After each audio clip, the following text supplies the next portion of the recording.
All right. Hello, welcome everyone. Sleepy after lunch? Okay, that's good, because I deliberately have the slides on a black background so you can sleep. No one's going to notice. All right.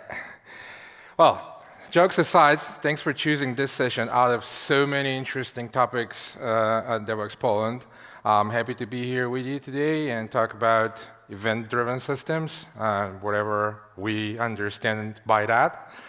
My name is Milen Dyankov. I work as a developer advocate for Axonic, and Axonic is a company that builds tools for software developers to make their life easier with event-driven systems, mainly in Java, but as you will see recently, we also kind of expand into other worlds.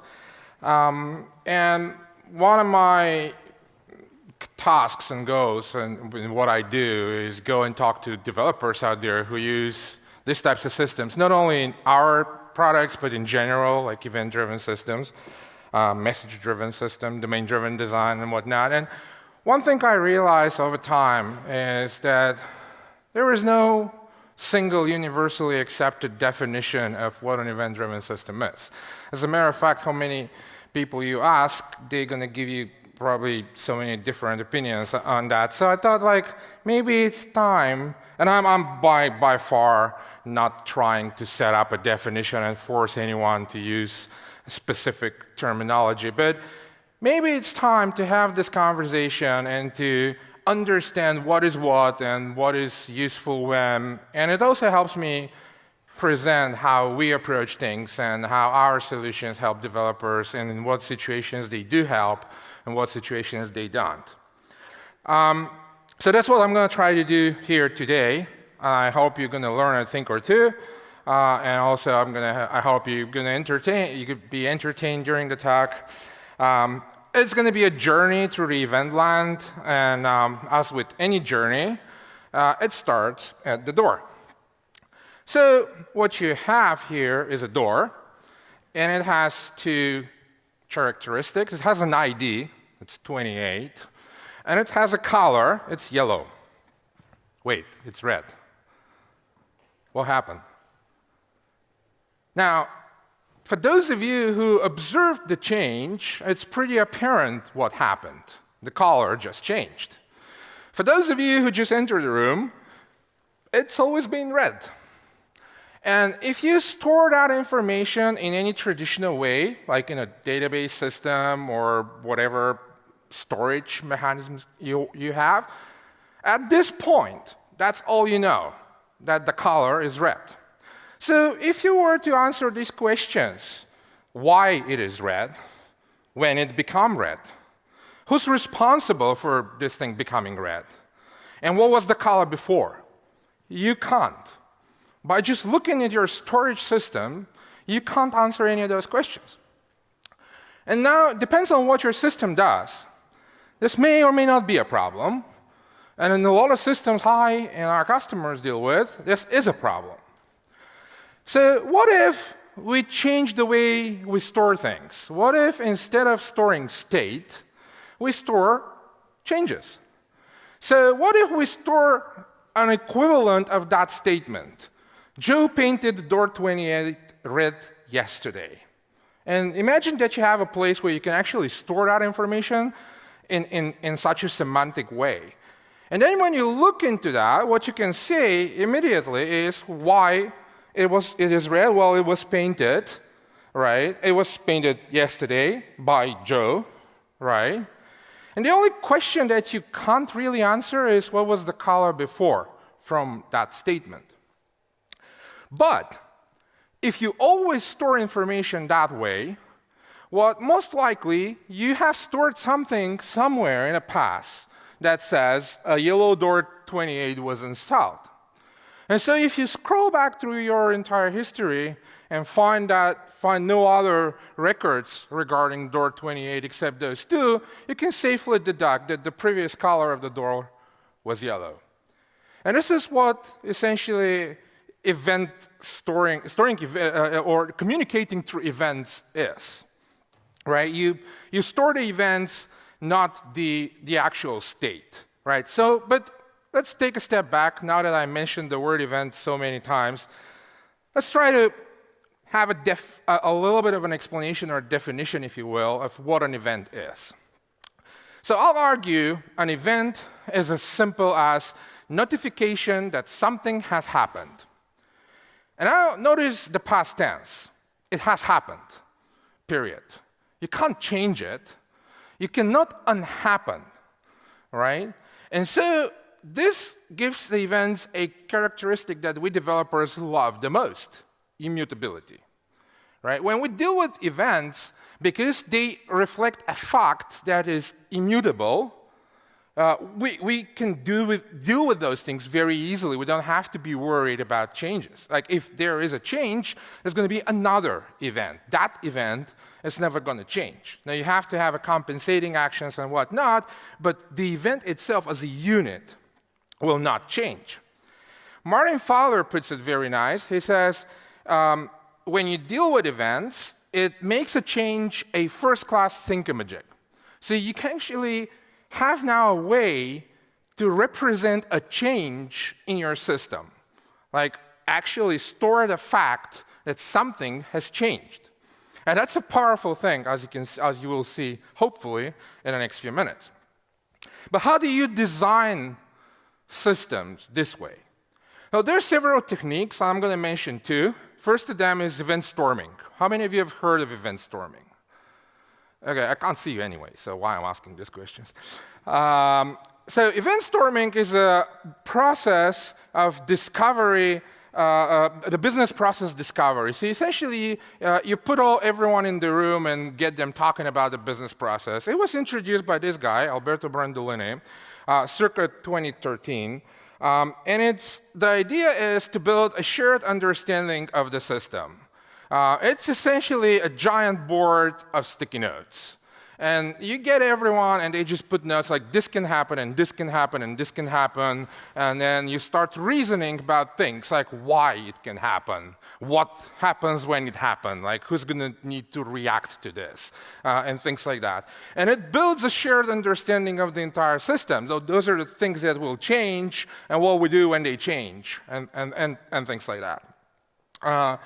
So it is a cross-discipline conversation, and it's very powerful to reveal areas in the domain where if you just sit down and start coding, you may never think of. Now, another technique to do a similar thing, it's event modeling. It is marketed as a blueprint for solution. So while event storming is more about discovering things, this technique, introduced by Adam Dimitrich a few years later, aims to build a blueprint for a potential solution. And what it does is it puts the event on a sort of a timeline. So you don't really know exactly which event is after which event, right? And you may never be able to tell this with a high precision, but you can roughly tell that the add to shopping cart event, product added to shopping cart event is roughly happening before checkout event, right? So you have this timeline of roughly things happening before and after. And this is the kind of the blue line in there. And then you have components that are responsible for receiving those events, operating on events, or sending commands, or changing state and whatnot, to the point where you can actually model the UI as like, oh, there's going to be a form, it's going to produce this command, and this command is going to go to this event and whatnot. And that's a different way of looking at the same thing. You try to build a model of the system that everyone can understand. So everyone can look at this and say, oh, okay, I get it. I get what's happening here in this system, right? But not only that, there's a tweet by Adam I think a year ago or so, from a workshop trying to model a zoo with event modeling, and that's an event they discovered. Now, I don't know if that's realistic. I don't know if that's something that you need to account for and whatnot, but it serves the point of proves the point that if you do these types of exercises, you discover things that you are unlikely to think about if you just if you just start coding immediately. Now, obviously, some of those events you can discard. You can say, OK, yeah, we're not going to deal with that, right? And you take the risk of not dealing with that, right? But at least you know. At least the idea of this may happen has crossed your mind or your teammate's mind, which in some cases may be even more important. And so you design your systems with event storming or event modeling, and you're event-driven, right? So what is event-driven? So obviously we have event, right? An event is this notification, in whatever form or shape it exists. It says something has happened, right?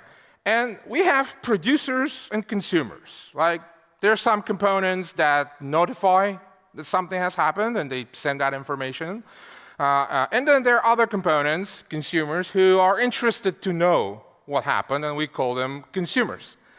Now, I really want you to think of this as roles and not actual, I don't know, Java classes or concrete pieces of software, because there could be one component that acts both as producer as a consumer, right, in different circumstances. So those are like the roles they play, not the actual components. And so the producer produces events, and these events needs to be delivered somehow to that other side, to the consumers. And so because events are typically messages, right? There's some sort of messages. Then we have something usually in the middle. We call it message router. And I'm deliberately using the word message here and not event router, and you'll see why later on. And then that message router is somehow capable of routing a message from a component A to component B, right? And that's it. We are pretty much event-driven, and that's where you go. That in the middle is Kafka, right? Come on, admit it. I know at least half of you did.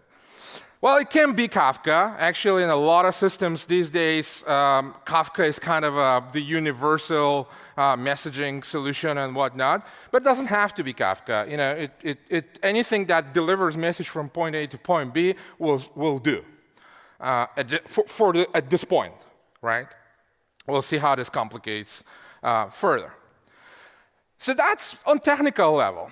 But just to clear the air, event-driven has several other meanings, and there's several other things that I really want you to be aware of. It's a buzzword.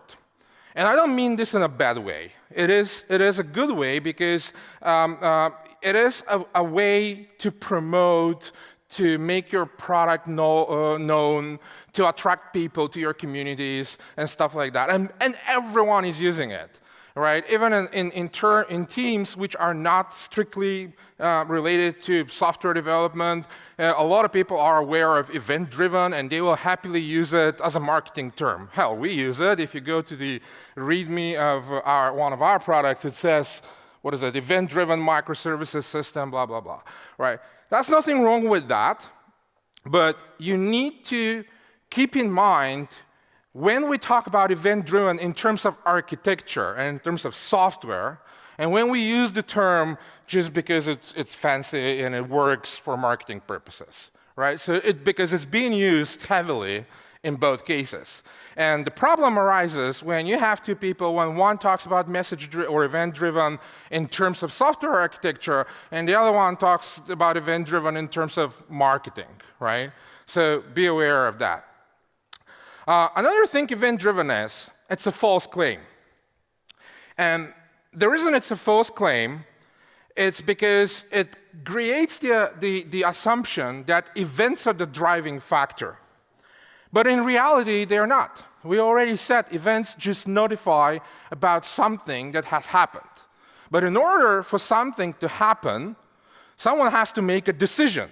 That someone may be a human, maybe a developer, maybe an algorithm, maybe an AI, whatever.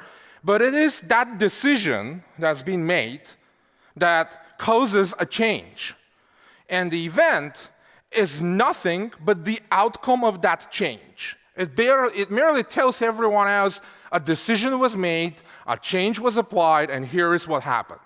So in reality, events are not driving anything. They are just the messenger, right? So don't shoot the messenger, right? The driven part is somewhere else. Even though we use often event-driven as a shortcut, the reality is it is other components that drive the functionality. Last but not least, event-driven is a polysemy, or in other words, lexical ambiguity. And I'm not going to spend more time on this.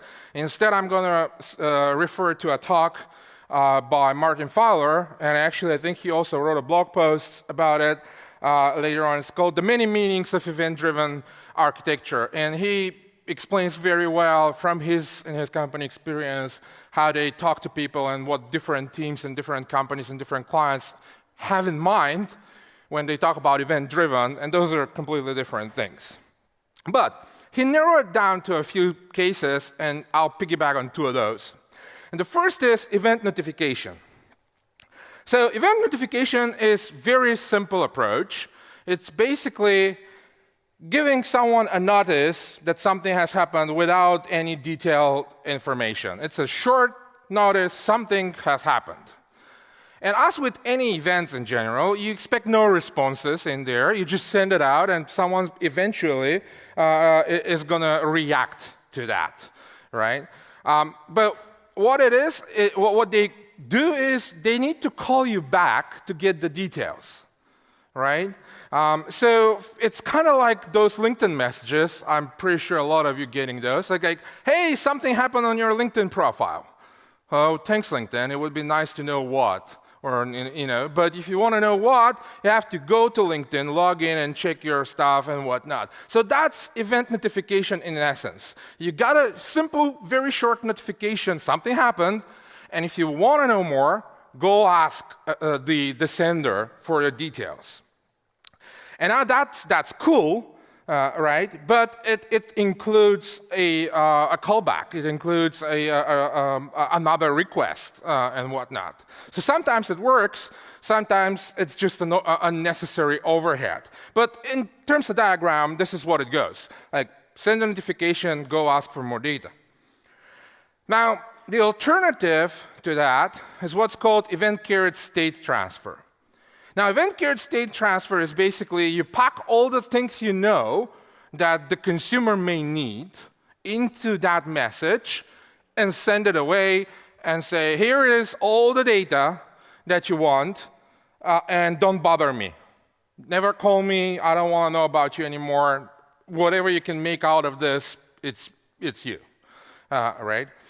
And this is great when you want to you want to skip the second call, right? And that's in the cases where you want greater resilience or you want to reduce latency and things like that. And often those are important requirements. Obviously, you can overdo it. You can start sending gigabytes of data, and that's not the point, just to be clear about it. But this also means you're no longer in the land of strong consistency. Because now you have data in your producer and you send it to your consumer. And your consumer, in order to operate, needs to keep a local copy of that data. And now you have two places where you keep potentially the same data. And at some point in time, these two places can start claiming different things. And you may not be able to tell which one it is. So this is it. No arrow the other way. It just sends the information, and that's it. Fast, simpler, but eventually consistent. Which brings us to the point of source of truth. If you have two systems that hold the same data in two different places, and they claim two different things, which one is right? I mean, you may or may not be able to tell, depends on how you build your application, but in overall cases, is for every source of truth, if you do event notification, you only, for every pieces of data, so to say, if you do event notification, you have a single source of truth, and that's the producer, because everyone's going and asking them anyway, right? But if you do event-carried state transfer, so this is the source of truth in case of event notification. It's always there, because everyone is asking anyway. So they don't operate on their own data, right? But when you have event-carried state transfer, they have a copy of the data. Now, that copy may not be the exact copy. It doesn't have to be the exact copy. They may copy just the part that's relevant for them, structure it differently, whatever. But semantically, they have a copy of at least part of the data, right? And now, if these two systems start claiming different things, you can't tell which one is right most of the time. Now, then you probably, assuming that you have a proper metrics and tracking systems in place and whatnot, you may be able at some point in time to get to the point to tell where the error happened, but it's not immediately obvious. So the next stage on top of that, and to kind of solve that, to try to solve that problem, is to introduce event streaming. And event streaming is like this. We already have that message router thing in the middle. So why not we tell it to store the messages that pass through it persistently for a certain period of time or forever? Right? So we have this stream in there of messages.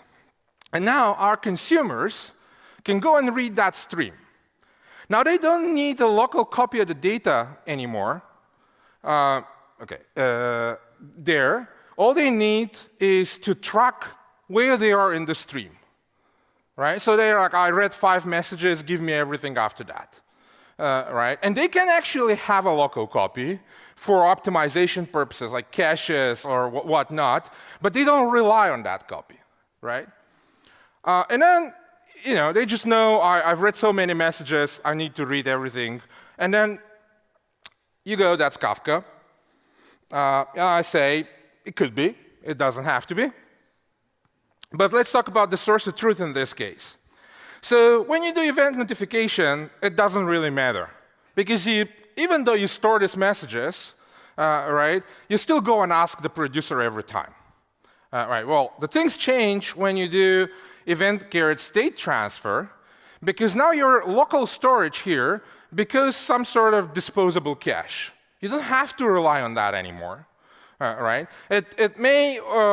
You may operate on this for performance reasons, right? But in any point in time, you can delete that local storage and go and reread the entire stream and be synchronized, right? And so that event stream in the middle essentially becomes your source of truth, right? If these two claim different things, the consumer gets the data from the message stream, updates itself, and potentially they're in sync again. And if you have read lots of articles on the internet about that, you are probably, yep, that's how Kafka does event sourcing. And I'm really sorry to disappoint you, but that's not event sourcing. And since that's not event sourcing, let's talk about what is event sourcing. Event sourcing is the getting rid of yet another problem that we have with this diagram, which is we still have 2 sources of truth now. The source of truth at the producer, and the source of truth in the message router. And now we want to get rid of one of those, so we have a single source of truth. We obviously cannot get rid of the source of truth at the message router, so how about get rid of the data storage at the producer? And then it's where a lot of people go like, wait a minute, so how can a producer operate without data? Right? I mean, how can they produce any message, any notification, or anything, make a decision, whatever, if they don't have data? So I'm not saying they don't have data, I'm saying they don't have a data storage. And now that's a fundamental difference. So let's think about it. Well, let's say this is a Java class, and it needs to make a decision, and it has a persistence, JPA, whatever, Spring template, whatever is your favorite way of storing things. So what happens when you call a method or you execute a service or something? Essentially what happens is something creates an instance of that Java object, right? It could be you, it could be some framework, a plain new class. And then by some logic, something goes to a storage, executes a SQL query or grabs the data from Mongo or from Redis or whatever, right? And then calls sitters or whatever on that object, fills that data in respective fields, right? And now say, oh, now your object is ready to operate. And at that point, you execute some operation, and then eventually you persist the state again, right?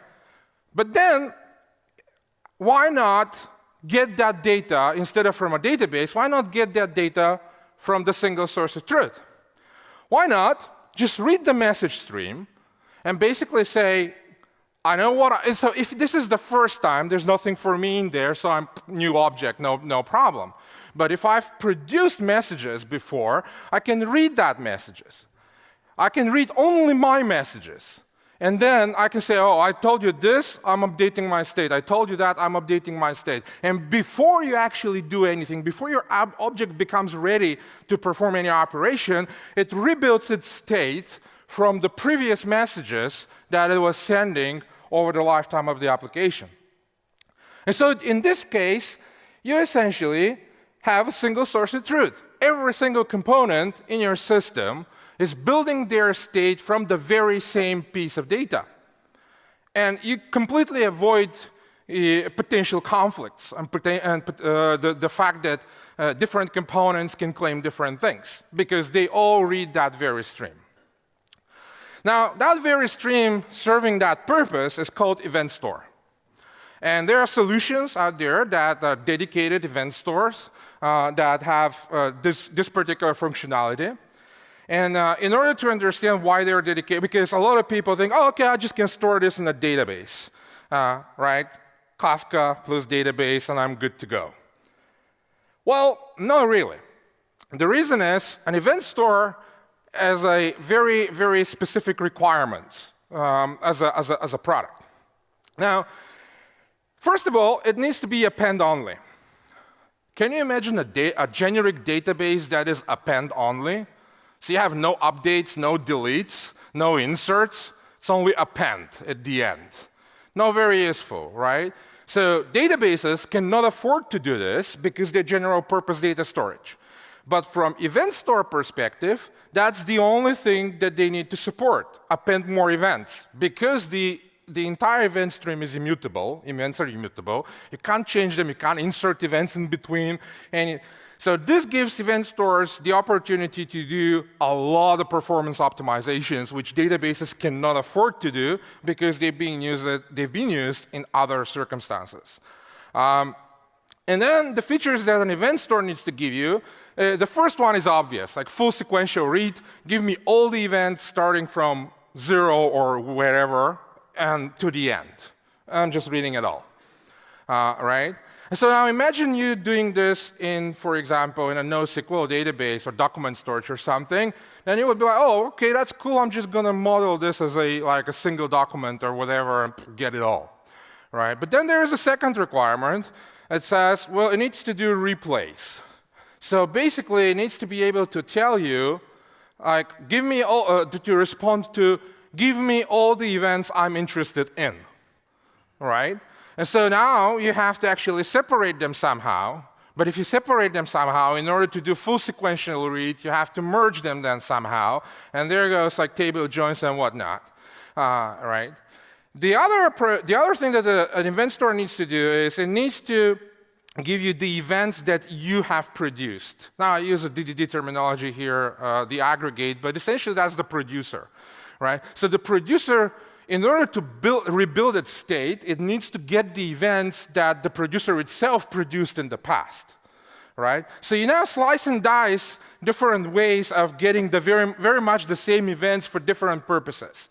And in the existing solutions, like databases, NoSQL databases, and other types of storages, are not designed to do this in an efficient way. So what we observe typically is people start with a database, like Postgres or something, or they start with Mongo and whatnot, and they go like, it works fine.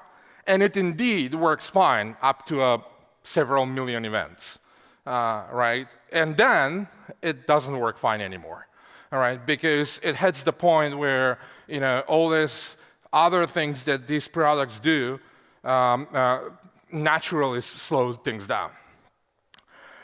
Another thing that, and now that we are at performance, another thing that an event store needs to do is snapshotting. So no matter how efficient your event store is, If every time you load a class, you have to read 10 million events, that's going to be slow, right? I mean, I don't care how good programmer you are and how can you optimize that code. Reading 10 million events every time you create a Java instance, a class instance, it's going to be slow, right? So what you want to have from event store perspective is to tell the event store, here is my rule, and if that rule matches, create a snapshot. And that rule could be every 5 minutes. That rule could be every 100 events. That rule could be if an event of this type appears. Whatever is your rule, you tell the event store, this is my rule, and if this happens, I want a snapshot. And at this point, the event store makes a snapshot of your aggregate, of your component, whatever, and stores it as another event, likely. And then when you say, give me the event, I want to reload, I want to build my state, what the event store is going to do, it's going to go grab the last snapshot, which is your state, right? And then apply only the events after that. And so you can configure your system that you can deal with millions, billions of events, and every time you load an instance, you only read the last 5, or last 10, or last 100, or whatever makes sense for your system. That's essentially what snapshotting is. And last but not least, you most likely want your event store to do things like partitioning and archiving. So I don't know how many of you have ever worked with like financial systems, but there is a reason why they close years. Like for example, in accounting, like they close year. And the reason is, when it's a new year, they don't have to deal with the old invoices. Like in today's day-to-day operations, you likely don't need invoices from like 3 years ago.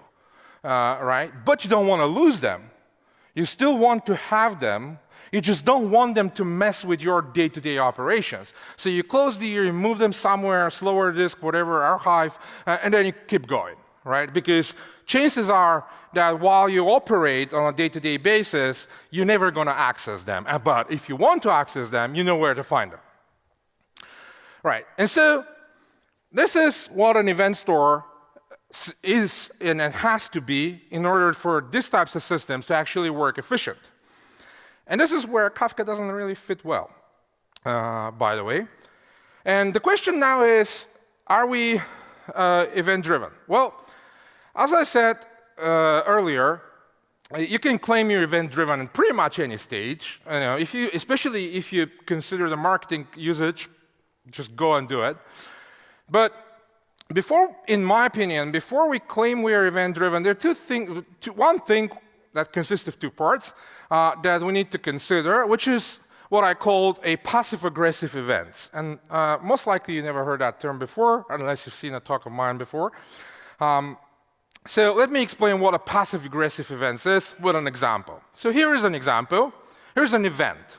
It says, Joe ordered to paint door 28 in red. Now, let's go back to our definition. An event is a notification that something has happened. Now, what this event notifies of? It notifies you that Joe has ordered something. But that's not the essence of the event. That's not what you expect people or systems or code to react to. The fact that Joe ordered, in this case, is most likely irrelevant. The relevant part is the expectation that after this event is processed, a door 28 will be painted red. Right? So that's what I call a passive-aggressive event because it's not an event at all. It does not notify about things that has happened. It requests an action to be executed, an action to be performed. Right? So this is what in domain-driven design and a bunch of other places we call commands. Right? It's a command. You tell someone to do something. It's not a notification of something has happened. Right? And as such, it has a different delivery characteristics. Because if I am here on stage and I want water, a bottle of water, I'm not going to shout at the whole room, say, someone please come downstairs, bring me a bottle of water. I'll probably go and ask someone, particular person, like, can you do this for me? right? There's a different messaging pattern here. When you send commands, you want to send them to a thing, a person, a code, an algorithm that can actually execute those commands. That's one thing. The other thing is you most likely want to have some sort of acknowledgement. With events, you have no response. You just send an event and you hope that whoever needs to react will somehow react. But with commands, you likely want to know, will someone execute that command or not? Because if not, maybe I need to send a different command. Maybe I need to do something else, right?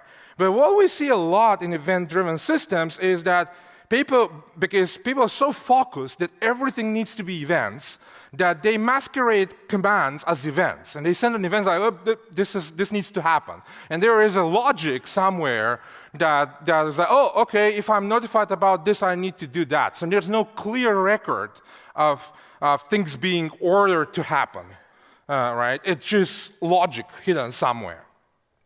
Now, if you think commands are the biggest problem, you're probably wrong, because here's another example. This is an event that says, Joe asked, what is the color of door 28? Now, what this event notifies of? Well, Joe wants to know something. That's not the point. The point is, Joe wants to know precisely what the color of door 28 is, which means the most important part of this is the response.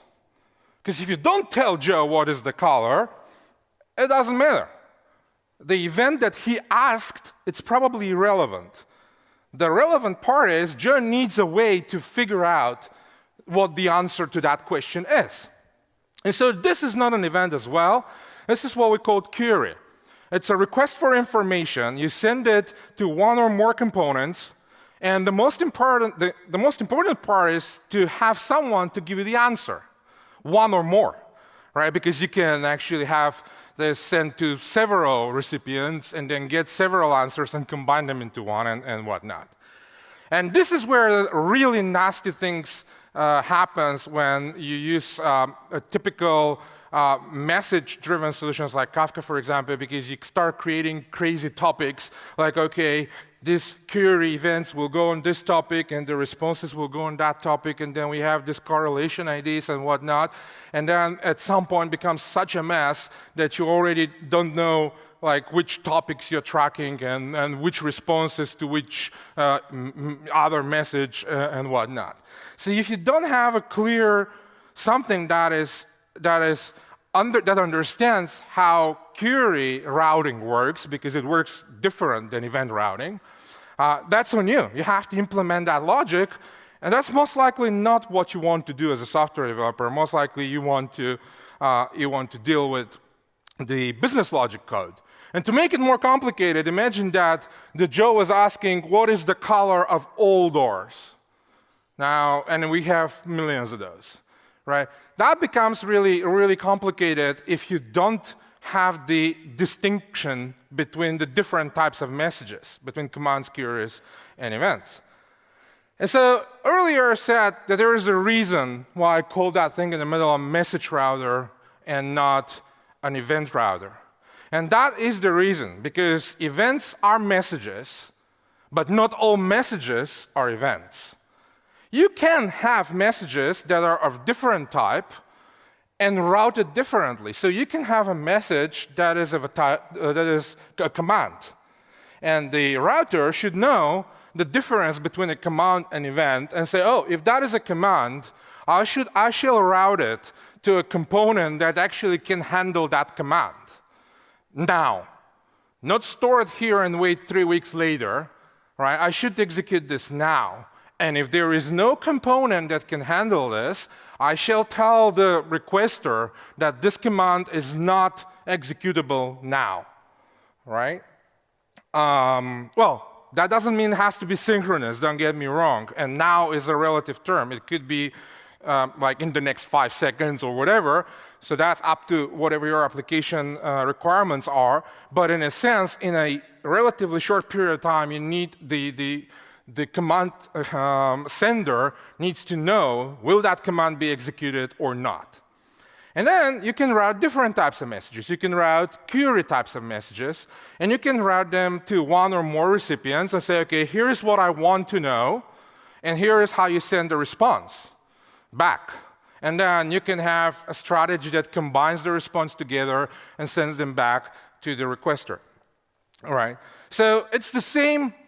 We just reuse the same infrastructure for message delivery, but it has to be intelligent enough to distinguish between the three essential types of messages: commands, queries, and events.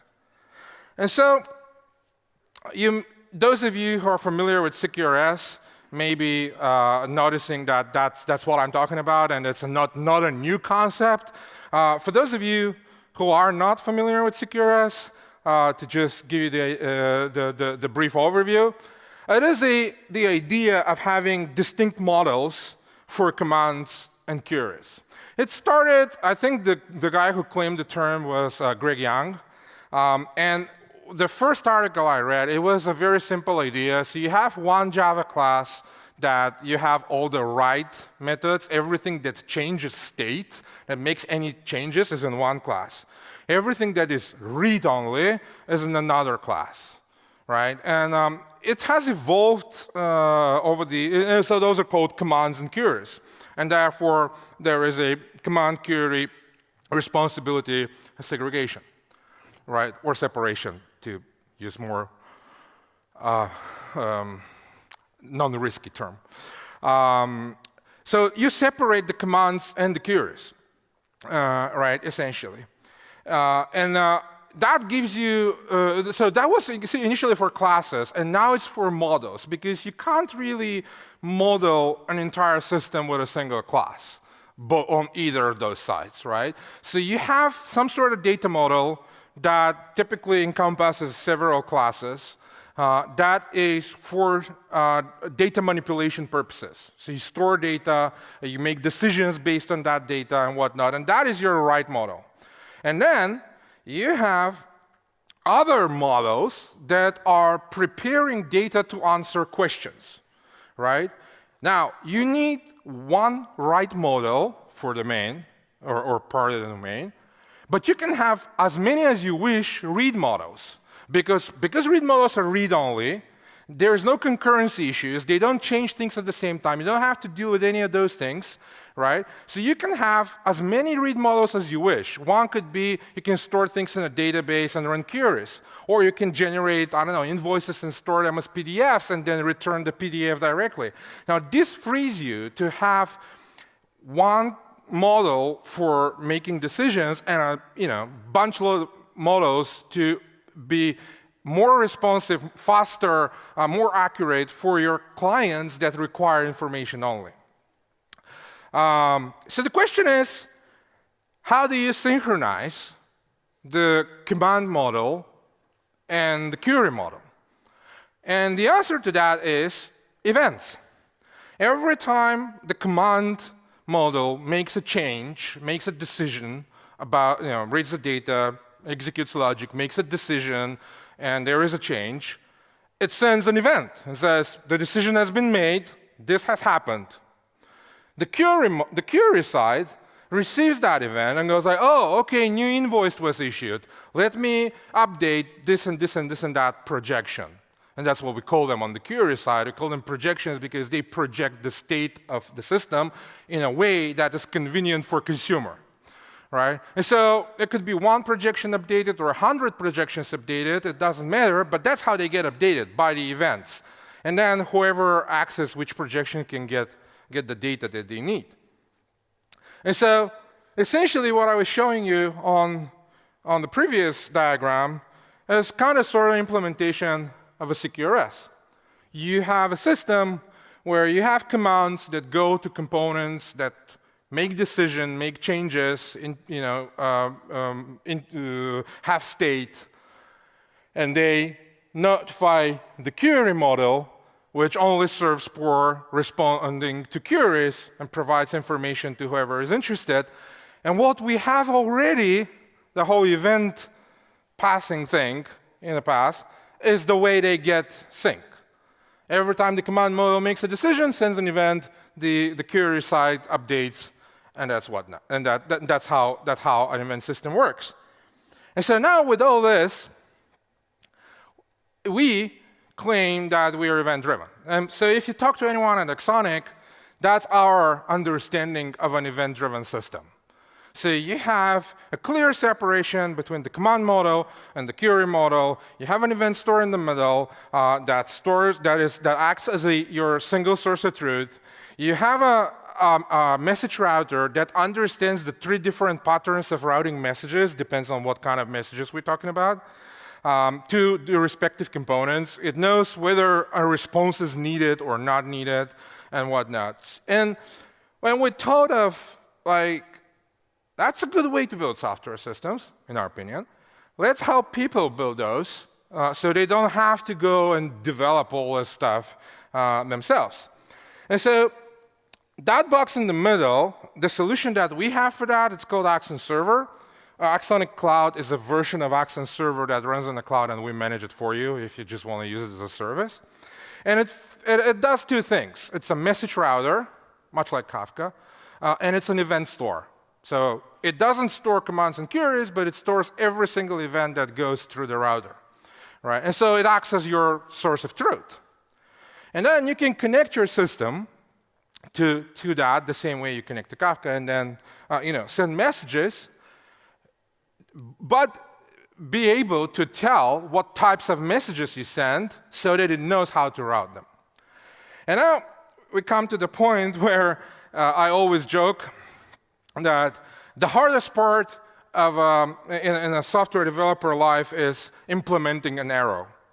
I don't know if you agree with me, but that's my experience for being a software developer for I don't know how many decades already.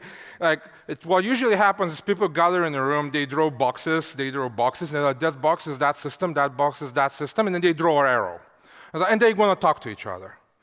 And then you have 3 months implementing that arrow, right? Because, error handling protocols, it's just an arrow. They somehow will talk, right?